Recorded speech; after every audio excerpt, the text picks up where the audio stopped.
Now, into the ticket office of Disneyland. Oh boy, let's do this.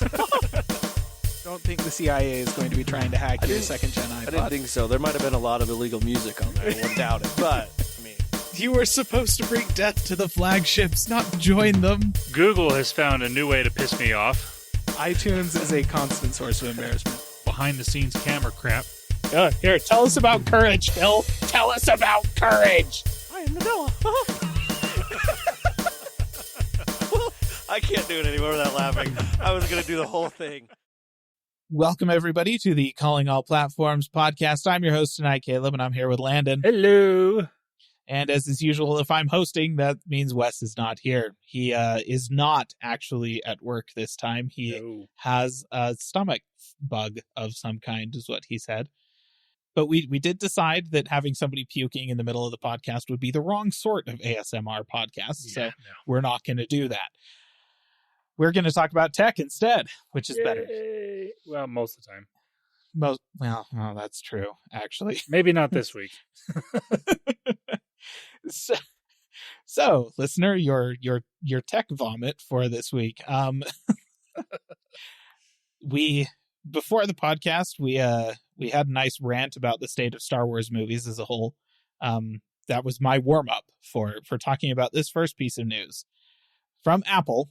Okay, this news is not about Apple, but as is anything that has anything like even barely touches any of Apple's services, it is invariably and inevitably going to come back to being about Apple, because Apple cannot stand anything to not be about them.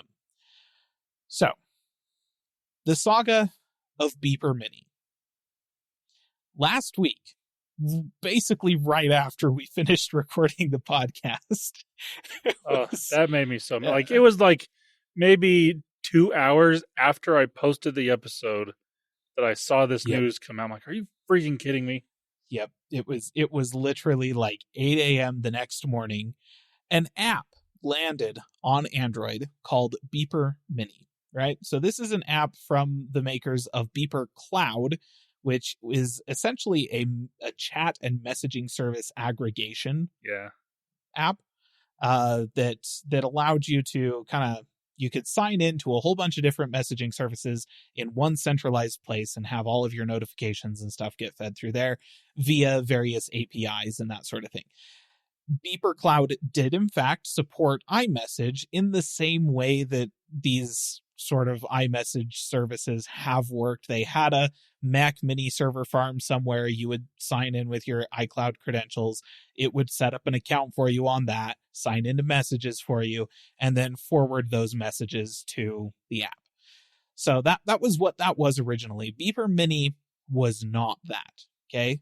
Beeper Mini, so honestly, if you want a really good explanation of what Beeper Mini was from a technological standpoint, there was a video released at the same time as the app, same day as the app, from Snazzy Labs on YouTube, Quinn Nelson, who covers a lot of Apple stuff.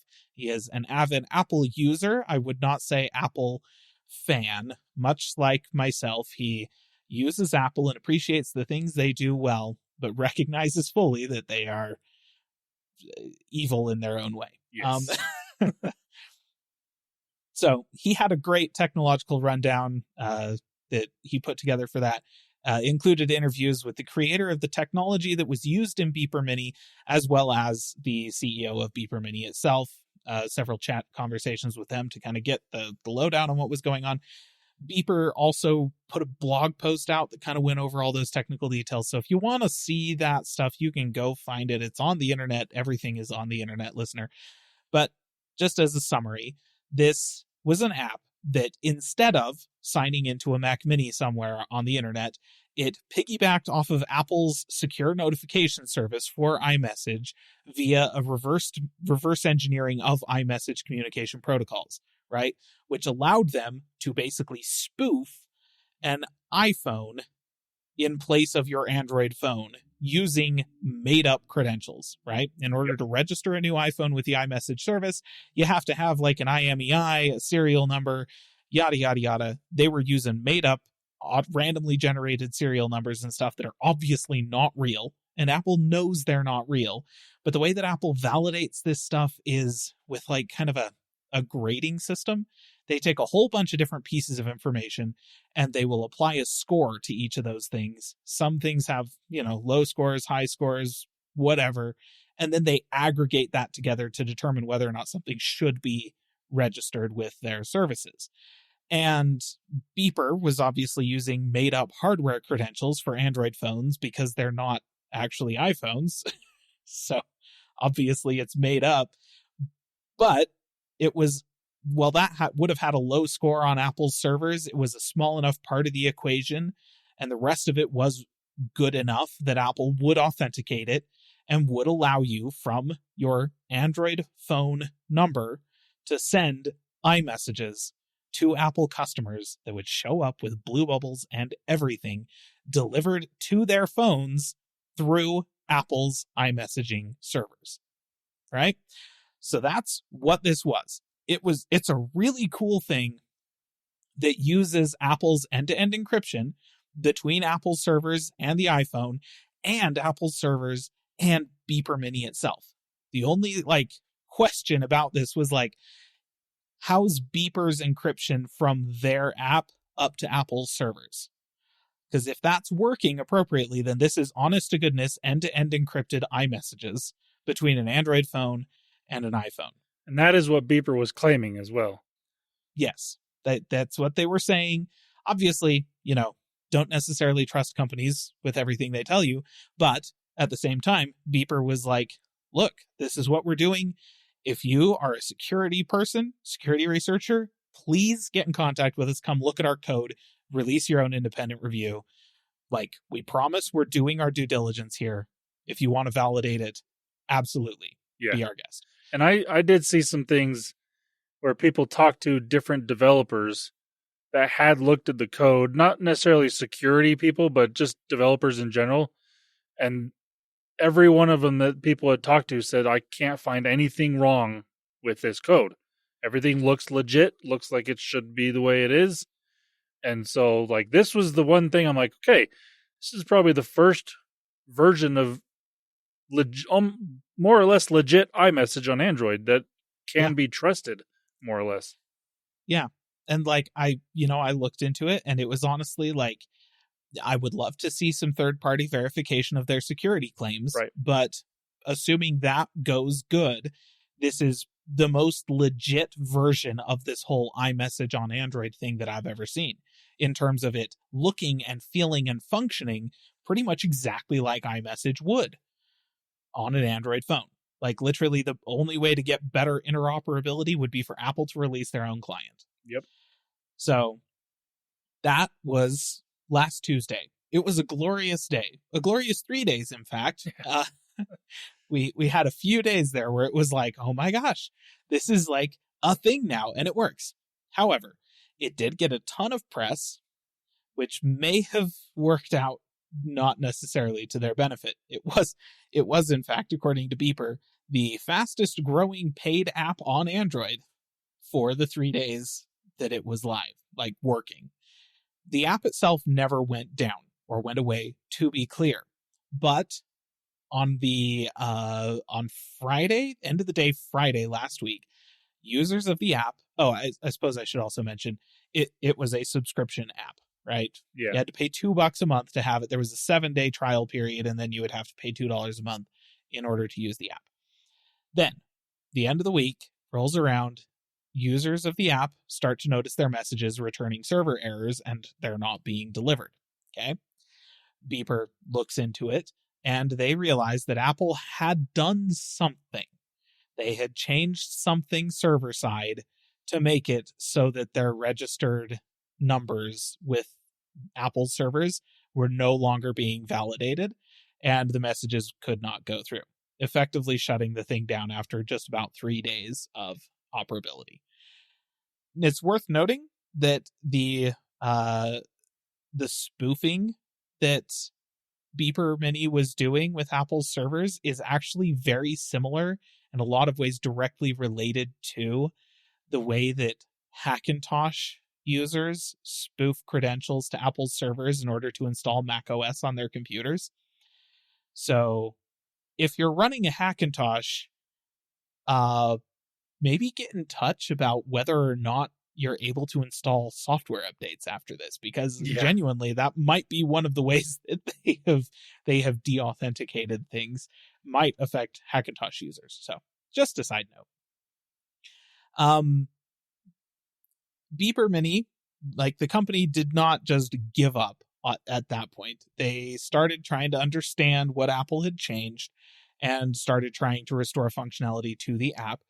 As of currently, the recording of the podcast, it's December 11th right now. So as of right now, Beeper Mini is functional again. But instead of being able to just automatically register a phone number with iMessage without you having to sign in to anything, it now requires you to log in with an iCloud account. Okay? And as a side note, because of kind of this change to the functionality, and the developers say that they are still working on getting number registering to work again. They're trying to work around whatever Apple has done in order to stop that from working. But since this is all kind of up in the air, they have suspended the payment requirement to use the app. So if you want to use it right now with an iCloud login, you can do that. It is free for the time being. They said that they're not going to charge for it until they can guarantee a consistent experience. So that's nice. It's unclear how this is working exactly right now based on like the blog post and stuff that Beeper Mini has released. It is maybe probable from what they have said that they are still using the native iMessaging protocols directly with Apple servers, the same as they were before. But whatever workaround they're doing requires you to have an iCloud account in good standing with Apple in order to bypass the filtering that they're doing. Like basically Apple may have just changed the amount of credit in the grading scheme that they give to the hardware IDs or something like that. And in order to override that, you have to have an iCloud account that has been open, that has been used, that is in good standing with Apple, in order for them to be like, oh yeah, you're okay to use this. So that is working right now. You do have to put your iCloud credentials in, which is kind of a bummer. But as far as we understand right now, it's not signing you into a Mac Mini somewhere Yeah. and giving the developer full access to your entire iCloud account, which is what would have happened in the old schema of doing things. This is just them sending your credentials to Apple's servers in order to get Apple servers to authenticate iMessage on your Android phone, basically. So that is the Saga as it stands currently. I am saddened by how this has turned out so far, but I am slightly encouraged by the fact that Beeper is continuing to work on it and seems to be at least somewhat confident that they can get it back to where it was, which would be great. Yeah.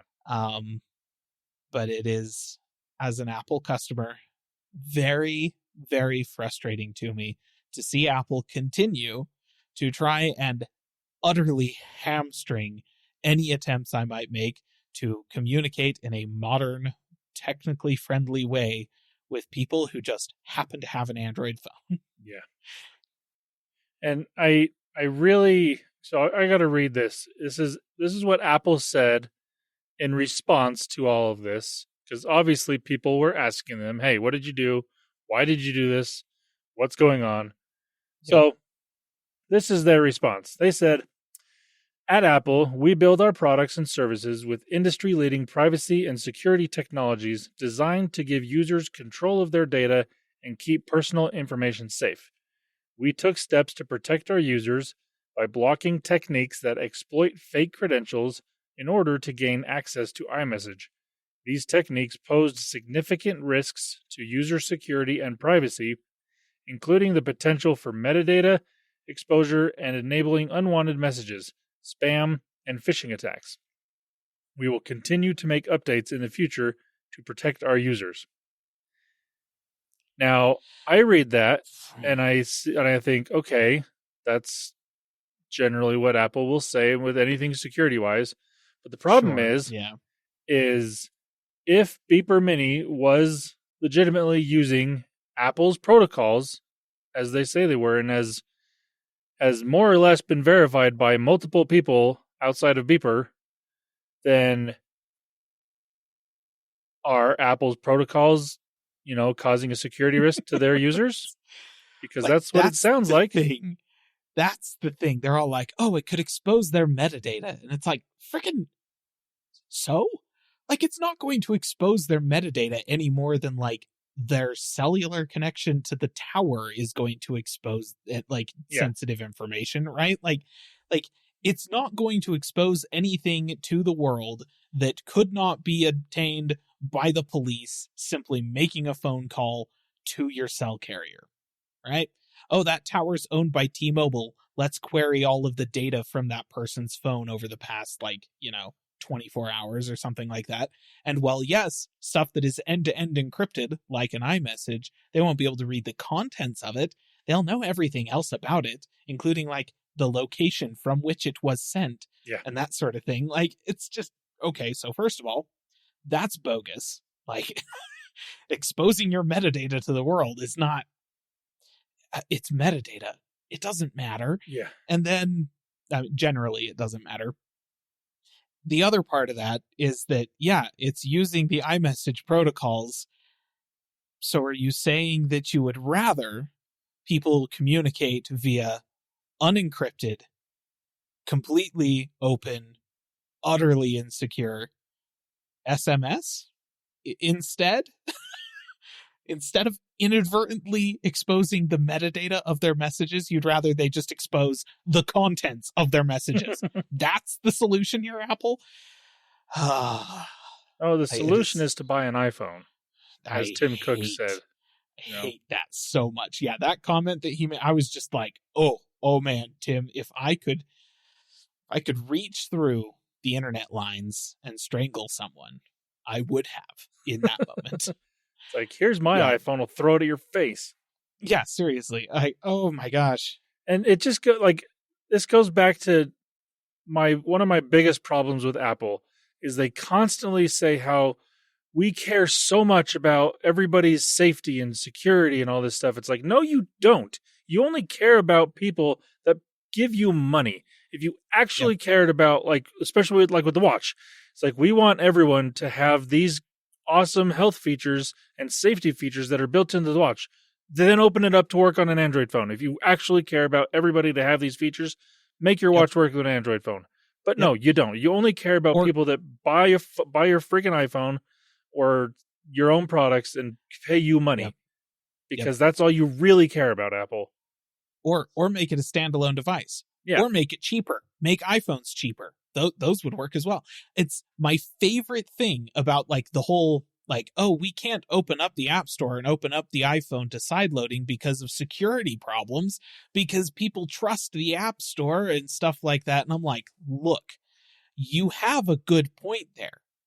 And if you want us to believe, if you want to cut the legs out from under every single argument against your monolithic App Store model for iOS, all you have to do is stop taking your 30% cut of in-app purchases and purchases made through the App Store.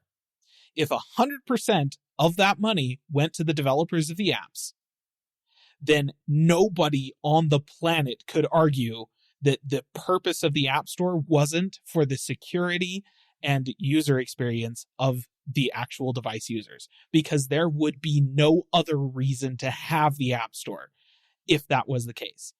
But they won't do that, because the reason for the App Store is not the security and user experience of their users. That is a side benefit at best. The reason for the App Store is to make money for Apple. That's it. That's the reason. All the rest of it, that's icing. The cake, it's money. It always is. And so, iMessage, the reason they're killing this, it's not because of security. It's not because of privacy. It's because of money. Always 100% of the time with Apple, it is because of money. To be clear, that's how it is for pretty much any large corporation. That's just how it is. And I'm not opposed to them making money. If they don't make money, Right. they're not going to be in business. And I want Apple to stay in Yes. business because they make great products. But don't try to pull this crap on us and say that all you care about is this, when in actuality, that's just, like Caleb said, a side benefit. Yep. It's not the main thing, main reason you do anything, Apple. Yep. And I thought it was very funny to see Beeper's response to Apple's statement, where they basically said, look, if you're concerned about people like seeing a blue bubble and then assuming that this is a totally under Apple's control message kind of thing, and like they're going to treat that any differently than the green bubble messages that they get, then we will append the pager emoji, the beeper emoji, to the end of the metadata string for all of the messages we send out, so that iMessage can differentiate between it and a normal iMessage and give it a green bubble. Like, if that's really all that matters to you, is that privacy aspect for your iPhone customers, we will do that. And the side benefit is they'll still get full resolution photos and videos. They'll still have end-to-end encrypted messages and a green bubble just to let people know that they're on an Android phone. Yeah. Nobody cares about the color of the fetching bubbles, Apple. Nobody actually cares. What we want is media interoperability and end-to-end encrypted messaging. Okay? Those are the two things that we care about. That is it. Frickin', oh gosh. And it's so frustrating because it's all like, yeah, like the solution is just, send a text and it's all open and everything sucks and nobody's having a good time. Yeah. I'm so over Apple and the people at Beeper Mini also is like, okay, Apple, if you think it's so insecure, show us. Tell us where it is. Here's our code. Look at it. Yeah. Prove to the world that it's insecure. Because if you can't, take a look. Then yeah, it's like, God. Yep. So the end to this story, listener, is likely going to be Apple implementing RCS next year, which is a thing they have said they are going to do.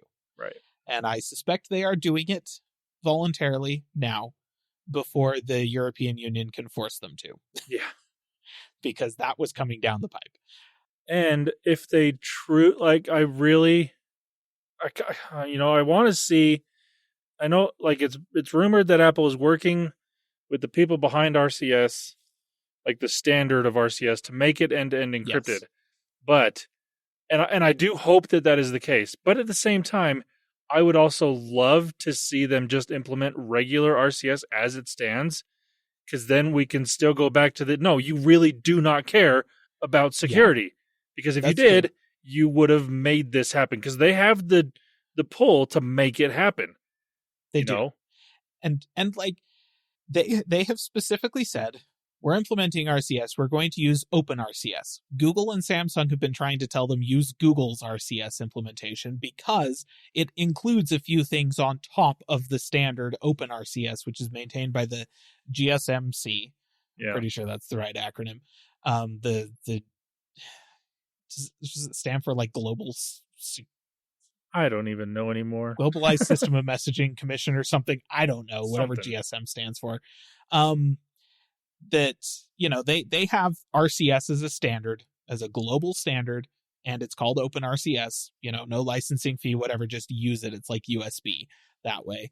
But their version does not include a few things such as end-to-end encryption, which Google and Samsung have added to their own flavor of RCS that they support. They've been wanting Apple to support that one. Apple, somewhat understandably, does not want to be beholden to Google's messaging standard. Yeah, and that's fair. I get that. And honestly, I get it even more so than most things because it's Google's messaging standard, and where Google and messaging are concerned, you sort of like, you want to maybe stay away from that. So yeah. I get that. But OpenRCS does not include end-to-end encryption, and Apple has said that they'll be working with the GSMC in order to introduce end-to-end encryption to OpenRCS as an update to the standard prior to their implementation of it sometime next year. We don't have any reason to doubt that they're going to do that, other than the fact that Apple are turds, and they might just not do it for some reason. Yeah. So that remains to be seen. Honestly, probably what's going to happen, the end to the beeper saga is probably going to be that Apple manages to get OpenRCS updated with end-to-end encryption. They support it next year. We get our read receipts. We get our full quality media sending. We get end-to-end encryption. We get, more graceful handing of message reactions and that sort of thing. And green bubbles stick around and nobody cares. That'll be fine. I'm not going to complain about that. That's so much better than what we currently have, and I'm fully on board for it. And then Beeper Mini goes back to being a messaging service aggregation app in which you'll be able to use it on an Android phone to basically replace your standard messaging app, because it'll be able to get text messages as well by supporting RCS. Yeah. So that's probably how this ends. But, if we have any significant updates of note, then we'll let you know. I suspect that most of our significant updates over the next year for the Beeper Mini saga are going to be, and therefore, Apple are dicks. And it's going to be, it's like, oh, Apple shut it down again. Oh, it's back up and working. Now it's down. Now it's working. Now it's going to be back and forth for a while. Yep. So that's been the past week. Oh, it's in been Apple. fun. It's been fun. You know what else this proves, and what it proves that people are willing to pay for something like this. And if Apple, again, they could make money by just putting an iMessage app on Android and charging, it's going to come at a premium, $5 a month, not $2 like Beeper. It's going to cost $5 or $10 a month because Apple's stupid. But people would pay for that. And and that, like, yes, I know Apple wants people to buy their own hardware, and I get that, but they make way more money off services because it costs them next to nothing to run, especially something like this costs them almost nothing to run. And if they're making basically 100% profit off that, it's like, come on, Apple, just do it. Here's the thing. They could spin up a team at Apple of software developers for an Android iMessaging client in about 30 minutes. Yeah. Like they just need to have like a manager sit down and like redo the org chart a little bit to put like 5 guys on it, right? You need 2 developers and 3 testers. And they could put together an Android client of iMessage in with a minimum viable product, right? So not all the features supported, but let's be honest, Apple's not going to put all the features on Android anyways, because they want you to buy an iPhone, right? But basic messaging, right? The messages go back and forth. You get your read receipts, you get your encryption, you get full quality videos and photos and stuff like that, along with graceful handling of the reactions. And that's it. That would take them, I kid you not, like, look, I work with software development. I know how much work goes into making an app for a phone. And the fact of the matter is, if you're not starting from the ground up, which they would not be, they have a code base for iMessage already, it's going to take a week. At most. Like, they would have a working prototype within a week. They would start testing it. They'd refine it for a month. They could put it on there, and that same team of 5 people could maintain this thing basically in perpetuity. Yeah. The cost of 5 engineers, Apple could put a $5 app, even if it was just $2 a month, like Beeper Mini was. $2 a month. They would get hundreds of thousands of people downloading it and paying $2 a month to use it. That more than pays for those 5 engineers' yearly salary by a significant margin. And like, yes, I guess Google gets to take 30% of that off the top, but I don't know, man. It's that still 30% is going back to Apple when it comes to paying for Google to be the default messaging service, or searching. Yeah, that's search right. I don't want Google to be the default messaging service on most things. No. Like almost not even on their own phones. Let's be real. But yeah, it's, oh man, Apple, they are. Look, there's a reason that they're one of the wealthiest corporations on the planet. It's because they're one of the greediest corporations on the planet. That is how that works. It's a 1-to-1 correlation. You find the richest companies out there, and you have found the greediest companies out there. Like, the only people who make more money than Apple are oil cartels. They're like literally the standard, the gold standard for greed. So good times. Great news with Apple News this week, and I'm feeling really great about it. And thankfully, I'm all ranted out now at this point, so we can get on with the rest of the news. Landon, Google did some stuff. Apparently, the Pixel has had a feature drop. Yes, they finally pushed a December Pixel feature drop, and strangely enough, most of the features in this feature drop are things that we were waiting for, because it's just the features that they announced at Google, either Google I/O or with the Pixel 8 and 8 Pro. It's like it's funny because most feature drops is like, ooh, we weren't expecting that. That's new, No, that's not. I mean, well, okay. There's one thing that did come out of this that is new, but we'll get to that in a minute. Some of the things that did come that we were expecting was video boost and night sight in time lapse, because those were talked about at the keynote for the phones. Right. So the video boost is a new feature that is coming to just the Pixel 8 Pro. Again, and we talked about this before. We don't know why, because it runs 100% server side, and it also requires an internet connection. Again, we don't know why this is only on the 8 Pro, but right. It is. But this basically improves the color and lighting and stuff in the background, and it's more or less like a higher end HDR, but like super higher end HDR. I don't know. It's pretty cool what it can do, and it does require, like I said, server side activity to be done to these videos and whatnot. But the examples that Google gave at the keynote were really good. Well, we obviously still have to wait to see user videos come out of this, but I'm expecting them to be at least decent. And then night sight available in time lapse. That's, pretty self-explanatory. If you're doing a time lapse video and it's nighttime or dark outside or whatnot, it will brighten it up a little bit, make it easier to see. Should be pretty good. Another thing is contextual replies inside of call screen. So basically, it's like a smarter replying system inside of call screen. So if you screen a call from somebody, it answers the phone with the Google Assistant.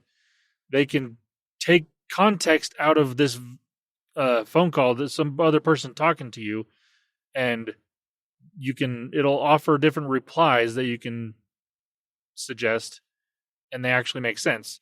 So, like the picture here that the example they give says, "Hi, it says the person replied with, "I'm just calling to confirm your appointment for tomorrow," and then the options that it gives you to reply with is confirm, cancel appointment, or different things like that. So it's like, okay, that makes sense. Whereas before, It was just basically answer, hang up, or I'll have to call you back, or things like that. It didn't make a lot of sense. Now it should make sense. And they also made it so you can you can read the call screen text on your Pixel Watch or Pixel Watch 2. That is a new feature. That would be kind of nice, because if someone calls, you can actually send it to call screen from your watch.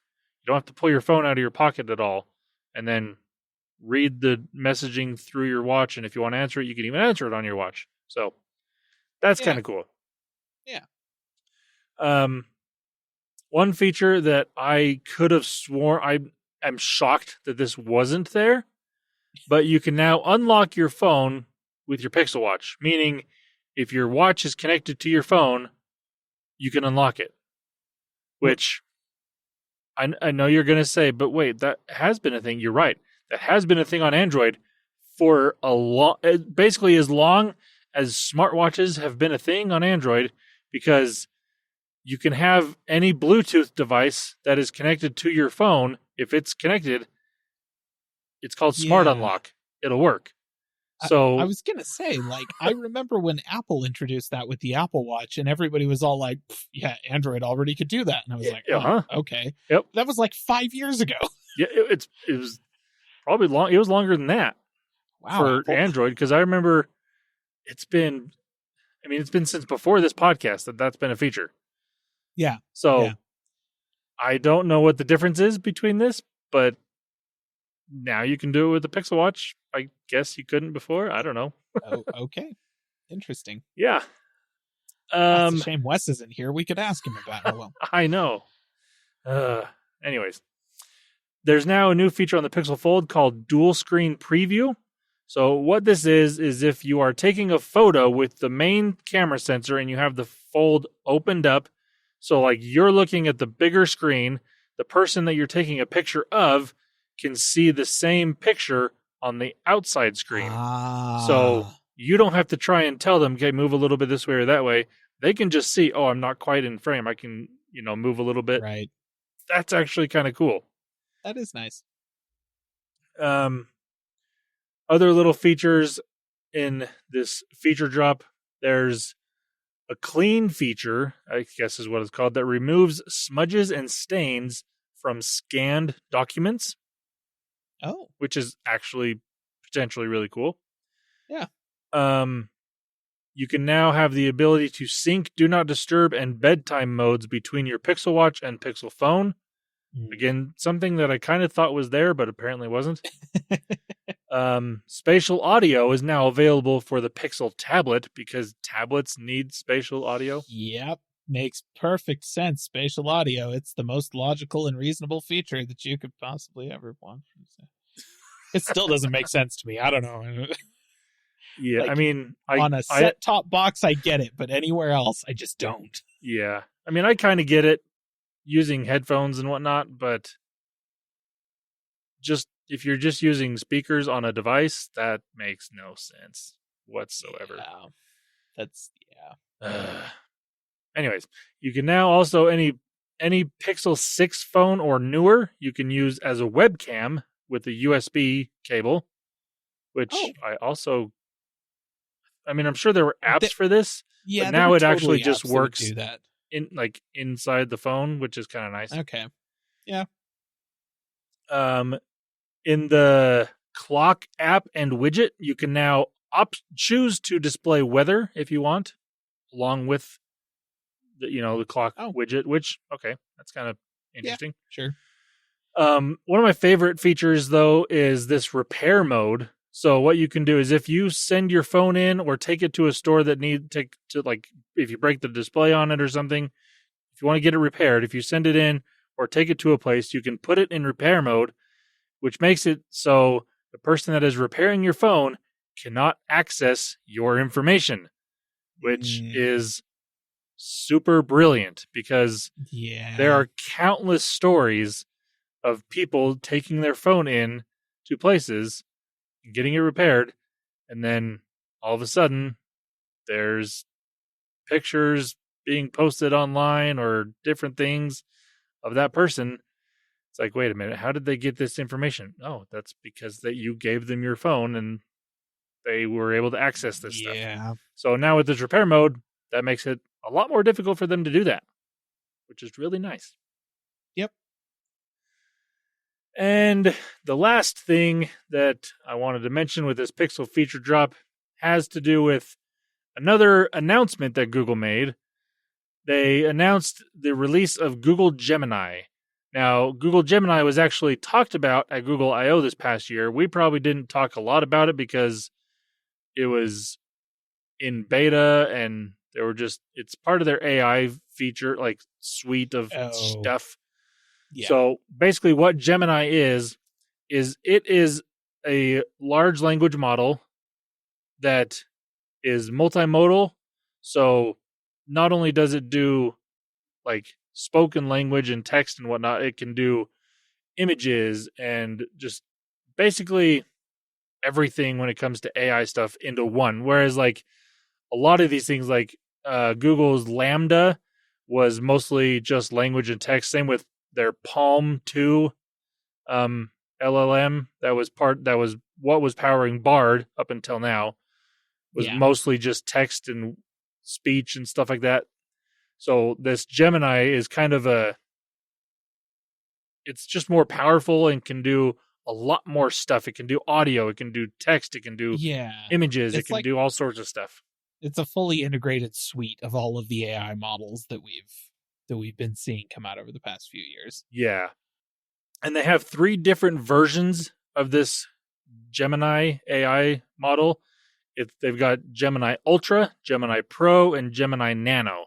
So the 2 that really matter the most are Gemini Nano and Gemini Ultra. Gemini Ultra is going to be what they are trying to make for businesses interested in using AI to make either chatbots or just things just to help their businesses in general using AI and stuff. But then Gemini Nano is what came with this new feature drop. It's basically going to be what powers everything. It's like can be used on device. So it's like a not a dumbed down, but a less power in, like it's less. Yeah, it's not going to require as much compute. That's the word or phrase, whatever. That's what it does. It doesn't use as much power to do a lot of the stuff it can do. So you can actually have it on device. And right now it's only on the Pixel 8 Pro, but they are saying it will be coming to other Android phones in the future. I'm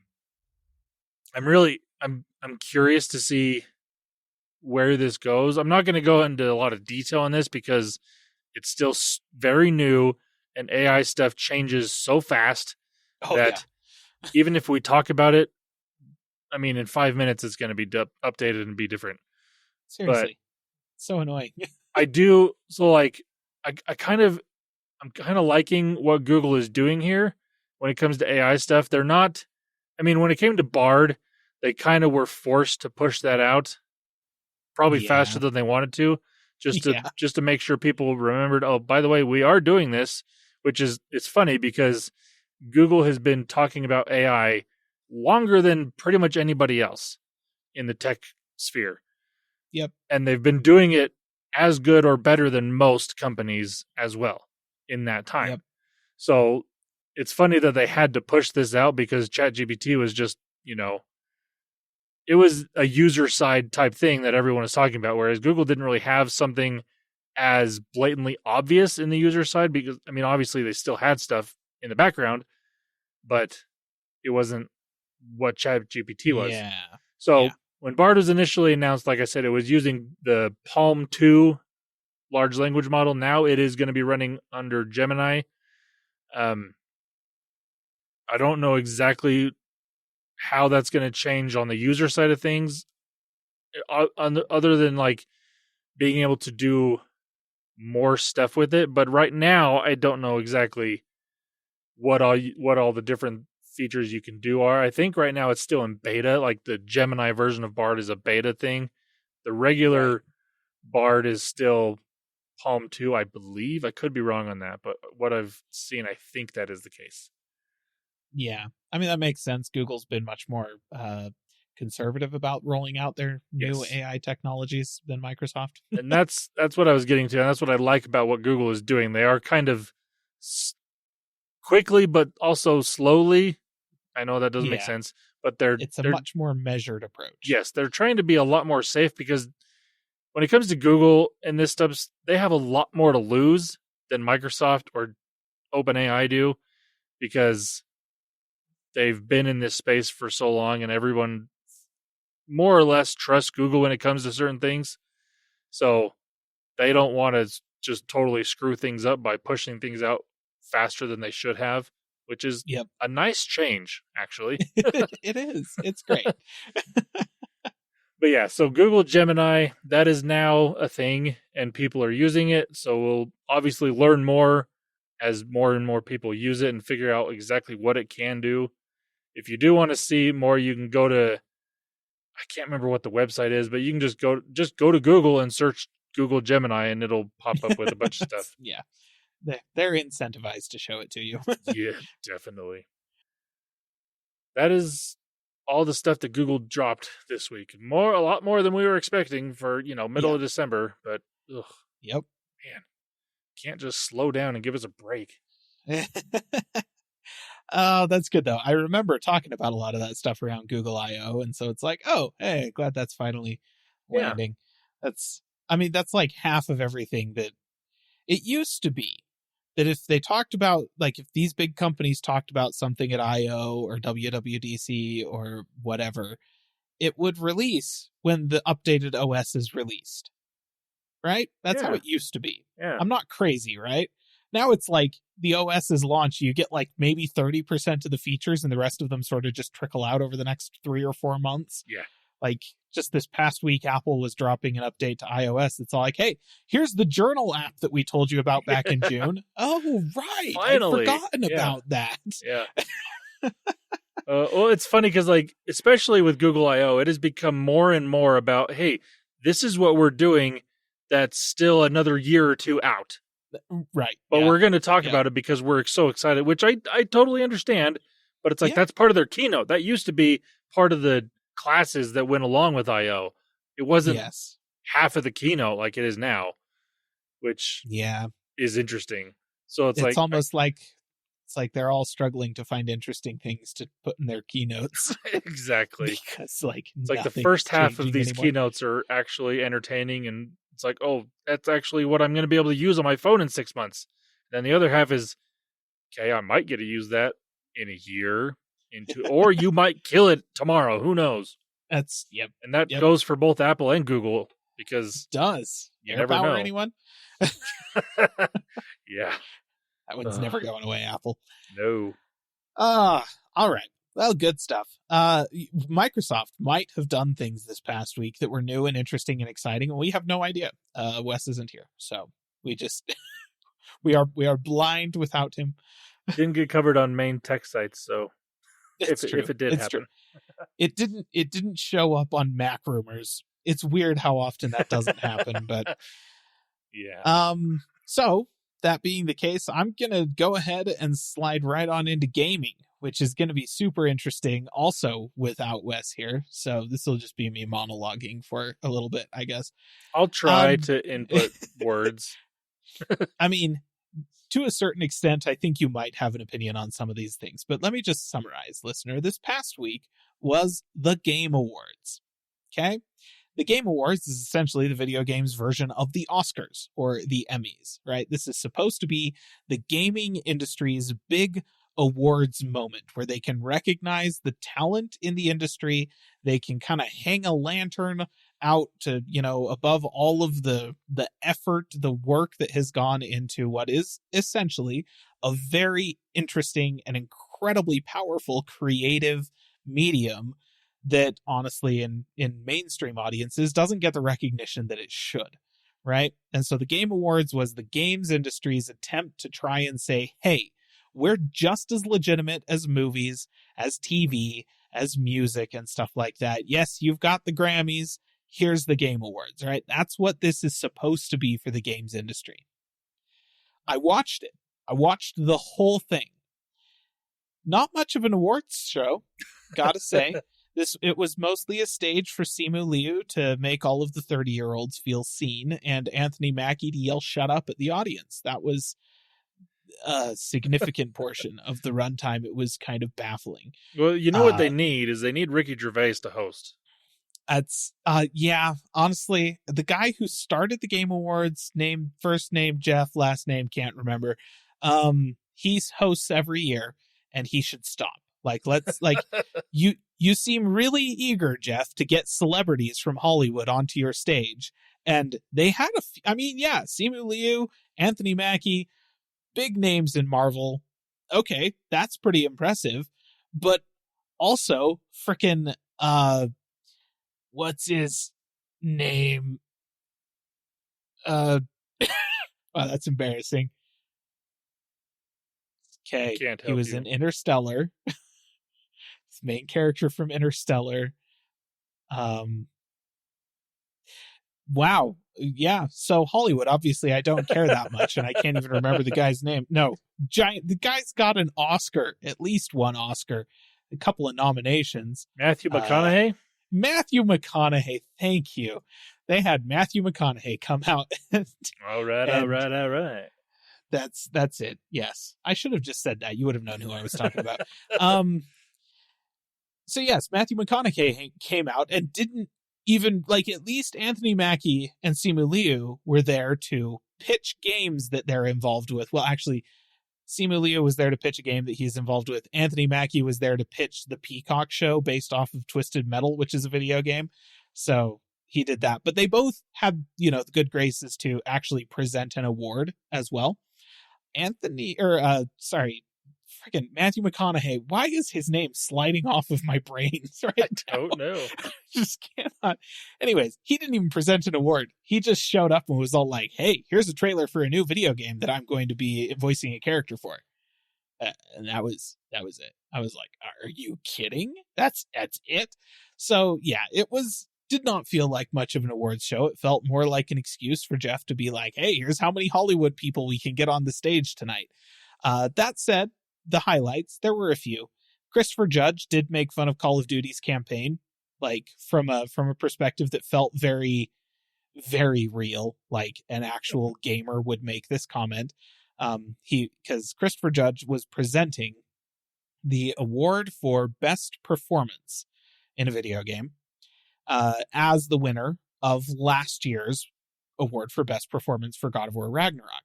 And he apparently, I did not watch last year's show, apparently gave about an 8-minute speech afterwards, which is long for an acceptance speech in an awards show.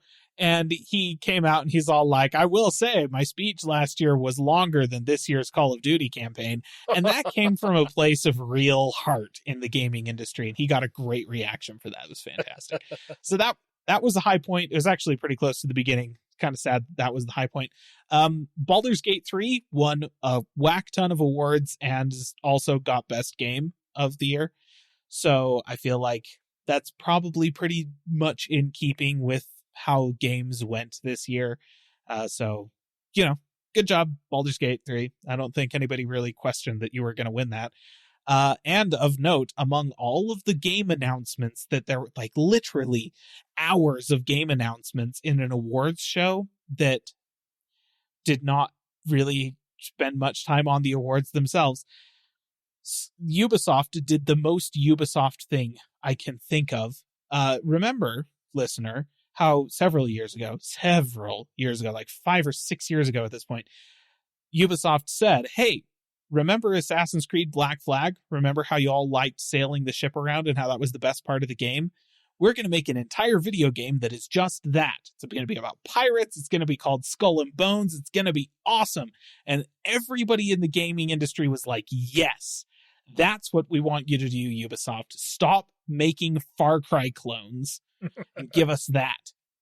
6 years later, they've finally given us a release date for Skull and Bones, with a trailer featuring an arrangement of The Wellerman. That one sea shanty style song that was popular on TikTok 3 years ago. Ubisoft, what are you doing? It's a great song. It's not a bad song. I honestly really enjoy it, but they could not have missed the cultural zeitgeist of the moment harder if they had deliberately been trying. Yeah. So those were the high points of the show. I will note that in terms of the awards that were handed out, the actual awards portion of the whole show took about 15 to 20 minutes total. Oof. It was just, and that includes acceptance speeches, right? They were 30 seconds apiece. And they were doing the whole, start playing orchestral music and flashing a thing on the teleprompter that says, please wrap up your speech after 30 seconds. And it was bafflingly quick for these people. The director at Larian Games responsible for Baldur's Gate 3 being Game of the Year, right?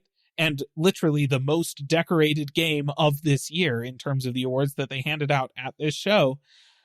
He stood up and thanked a few people, started expressing his heartfelt thanks and appreciation for the team members at Larian who died during the development of the game, right? Which did take about 5 years to develop this game and finally get it to a release this year, a 1.0 release. A decent chunk of that time it was in beta testing, like a public beta. So it was a significant effort for the entire team, and he was specifically wanted to thank them, their families for the sacrifices and their time and what they had given to this effort. The sort of thing that it's yeah, you don't cut a dude off in the middle of that. No, they started playing the music right as he was getting to start talking about that. And people are on Twitter posting photos of yeah, here's what's on the teleprompter, right? As this dude is trying to say thank you to the families of the dead people on his team. And it's the teleprompter at the back of the auditorium that's all please wrap it up. So most of the awards were just Jeff reciting a list of recipients to the camera while music played in the background. He'd go through, this game won that award. This game won that award. This game won that award. This one game won. Congratulations, so-and-so at the head of the studio or whatever. He'd do 5 or 6 of those, and then here's another trailer, and we'd watch another video game trailer. About 15 to 20 minutes of actual awards show. The show itself was 2+ hours long. Oof. 2 hours and 15 minutes, 2:20, something like that. So, wow. Was this actually the Oscars for the games industry? I feel no. As much as I hate the Oscars and have problems with the Oscars, and I appreciate the fact that the Game Awards actually has public voting as a component in a lot of these awards. If you want to be a part of voting for Game of the Year, you can. They have committees that select the nominees, and then they have journalists vote, and that's 50+% of the actual award determination. But, hundreds of thousands of people can still go and vote on these things, and that actually, the public perception does influence the outcome of the award. So, I actually really like that. I think that's great. I just wish they would have actually spent a little bit more time on the awards and the people who were responsible for them. So that was the Game Awards. It was a ride. Yeah. While you were talking, I thought of an award that should be a thing in more. So this award is a pretty common award when it comes to sports. And I want to see it in more industries, movies, TV shows, music, theater, things like that, and gaming. And I have a great example in gaming of what it could be called and who also would be the first recipient of said award. So the award I'm thinking of when it comes to sports is generally called the Comeback Player of the Year. Someone who in the previous year had gotten injured or whatnot and then came back and did really well after they recovered and whatnot. It's a pretty standard award. Now, when it comes to gaming, I want it to be called the Cyberpunk 2077 Award. And they would be the first recipient of said award because of what happened with that game. They actually sort of do have it. It's not quite that. It's not hey, you sucked, but you came back. Good job. It's more of what do they call it? The Ongoing Player Support Award or something like that, where they're it's the games that continue to release new content for an engaged and long-term player base that's stuck with them through the years and stuff like that. And how good are they treating their player base and stuff like that. And this is an award category mostly reserved for games as a service games. I think, Apex Legends was nominated. Fortnite was one of the nominees. There were a couple, like that. Cyberpunk 2077 was also on that list. They're all we've got to recognize that they basically redid the entire game and re-released it for the people that had already bought it. And I think it actually won that particular award, as I recall. That's fantastic. So yes, they also, man, Cyberpunk 2077's what's the expansion called? Something Liberty or Liberty something. I can't remember. But the expansion that was released that had Idris Elba as a player character, Idris Elba was nominated for Best Performance. He didn't get it. That actually went to a guy from Baldur's Gate 3. He also wasn't actually there in the audience, so it would have been really dumb to give it to him, frankly. But it was Phantom Liberty. That's what it's called. Phantom Liberty was also nominated for, like, I think Game of the Year. And there was one of the other big ones that it was nominated for. I was like, Cyberpunk 2077, a game which was nominated for nothing when it came out, managed to come back around and get nominated for quite a few things this year at the Game Awards. So no, they definitely would have gotten, the Cyberpunk 2077 comeback award. Let's include that in the future. I like it. I mean, if nothing else, we can hand out this award every year. That's true. Maybe we should do our own Game Awards. Wes, if you're listening to this, think about it. We'll do that like around the end of the year, in like 3 weeks or something like that. All right. Well, that's it for gaming. And unless I'm gravely mistaken, unless Landon's got one more thing? Nope, not this week. Nope. Okay. Then that is it for the podcast this week.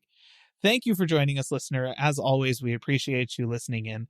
If you would like to get in contact with us, you can do that on our website via the comments. You can find our social medias on Twitter and Facebook at Calling All Platforms. You can also email us at podcast@callingallplatforms.com. Or you can go onto our YouTube channels and whine at me about not having posted any videos in a while. That's also an option. You can also find us right back here next week on the podcasting app of your choice. So until then, listener, bye-bye. See ya. Calling All Platforms is a production of Supporter Sound Studios. To learn more about how you can support the podcast, go to www.patreon.com/callingallplatforms.